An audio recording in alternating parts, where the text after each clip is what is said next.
ဥအောင်သောင်းနဲ့တိုင်းပြည်အန်တရယ်မန္တလေးတိုင်းတောင်သာမြို့မှာမွေးဖွားခဲ့တဲ့ဥအောင်သောင်းဟာမြန်မာတပ်မတော်မှာဝါရင်အရာရှိကြီးတူဦးဖြစ်တာဝန်ထမ်းဆောင်ခဲ့ပြီးယခုအခါတောင်သာမြို့နယ်ပြည်သူ့လွှတ်တော်ကိုယ်စားလှယ်တဦးဖြစ်ပြည်ထောင်စုကြံ့ခိုင်ဖွံ့ဖြိုးရေးပါတီရဲ့အမတ်တဦးဖြစ်လာပါတယ်။မခင်ခင်ကြီးဆိုသူအမျိုးသမီးနဲ့အိမ်တော်ပြုပြီးမိုးအောင်နေအောင်ပြေအောင်ခင်နုရီဖြိုးသူနန္ဒာအောင်နဲ့အေးမြတ်ပူအောင်ဆိုတဲ့သားသမီး6ယောက်ရှိပါတယ်။ဥအောင်သောင်းဟာစစ်ဆိုရအာဏာကြီးထွားစဉ်အချိန်ကစပြီးစက်မှုဝန်ကြီးဖြစ်တာဝန်ယူကာပြည်သူပိုင်စက်ရုံများအား2010ရွေးကောက်ပွဲမလုပ်ခင်လေးမှာသူအတွင်းရေးမှုအဖြစ်တာဝန်ယူတဲ့ကြံ့ခိုင်ဖွံ့ဖြိုးရေးပါတီရန်မုံငွေအဖြစ်လေးလံတင်ရောင်းချပြီးသူ့ရဲ့သားသမီးတွေနာမည်နဲ့ဖွင့်ထားတဲ့ကုမ္ပဏီတွေကနေပြီးချန်ခင်းစေးအောက်ဈေးများနဲ့ပြည်သူပိုင်စက်ရုံအလုပ်ရုံနဲ့မြေယာများကိုကောက်ကျစ်စွာသိမ်းယူခဲ့ပါတယ်။မေလ30 2003ခုနှစ်ဒီပဲရင်မြို့နယ်စကိုင်းတိုင်းမှာ NLD အဖွဲ့ဝင်များနဲ့ဒေါ်အောင်ဆန်းစုကြည်အားလုံခြံတပ်ဖြတ်ရန်ကြံစည်မှုကိုဥဆောင်ခဲ့သူတဦးဖြစ်ထင်ရှားပါတယ်။1990မှာဥအောင်သောင်းကပျော်ပွဲမြို့မှာအမေရိကန်နဲ့အင်္ဂလိပ်တွေကိုတွန်းလှန်ဖို့ပြောခဲ့ပြီးဒေါ်အောင်ဆန်းစုကြည်ကိုကလမလို့ခေါ်ဆိုခဲ့သူတဦးလည်းဖြစ်ပါတယ်။ဥအောင်သောင်းဟာအလွန်မင်းလဲဝဲသူဖြစ်ပြီးသူ့ရဲ့သားပြေအောင်ကိုဒုတိယဗိုလ်ချုပ်မှုကြီးမောင်အေးရဲ့သမီးနန္ဒာအေးနဲ့လက်ဆက်စေကရွှေလန်းငွေလန်းဖောက်ပြီးစစ်အာဏာရှင်တို့ရဲ့ယုံကြည်မှုကိုတိဆောက်ခဲ့သူတူလည်းဖြစ်ပါတယ်။သူ့ရဲ့ဥဆောင်မှုနဲ့စွမ်းအားရှင်ဆိုသူများကိုအသက်သွင်းက2009ခုနှစ်ရွှေဝါရောင်တော်လှန်ရေးအားရုပ်မာရက်ဆက်စွာခြေမုန်းခဲ့သူတူလည်းဖြစ်ပါတယ်။မချသေးခင်ကဖြစ်ပွားခဲ့တဲ့ရခိုင်ပြည်နယ်တောင်ကုန်းမြို့အကြမ်းဖက်တပ်ဖြတ်မှုစစ်တွေနဲ့ကြောက်ဖြူမြို့များတိုက်ခိုက်မှုများနဲ့ပဋိပက္ခဖန်တီးမှုများအားရခိုင်မျိုးချစ်ပါတီ RNDP ကိုတုံးချကာစနစ်တကျဗျူဟာချလှုပ်ဆောင်ပြီ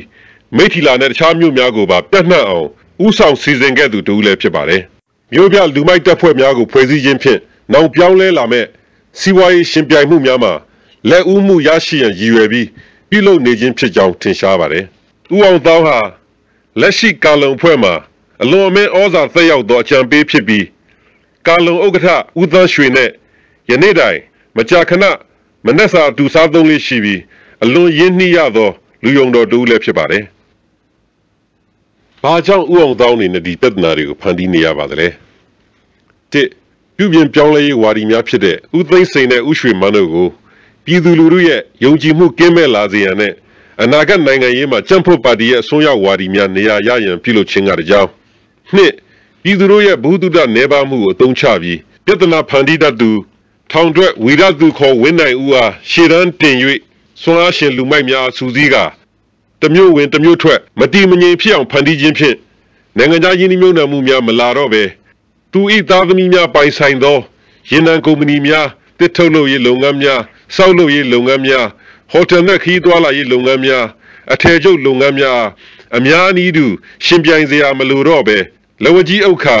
မြန်မာနိုင်ငံရဲ့စီးပွားရေးကဏ္ဍအစုံအားထိန်းချုပ်ရန်၎င်း3တစ်ချက်ခုတ်၄ချက်ပြတ်ဆိုသလိုဒေါ်စုလည်းရစရာမရှိသိန်းစိန်တို့လည်းပြုတ်ကလားလည်းမွဲသေးတိုင်းပြည်လည်းဆင်းရဲပြီးသူ့မိသားစုအပါဝင်ဦးသန်းရွှေတို့မိသားစုနဲ့ဥပိုင်တို့ရဲ့အကျိုးစီးပွားအတွန်းရှည်တည်တဲ့ခိုင်မြဲရန်အတွက်၎င်းရည်ရွယ်ခြင်းလို့သုံးသပ်လို့ရပါတယ်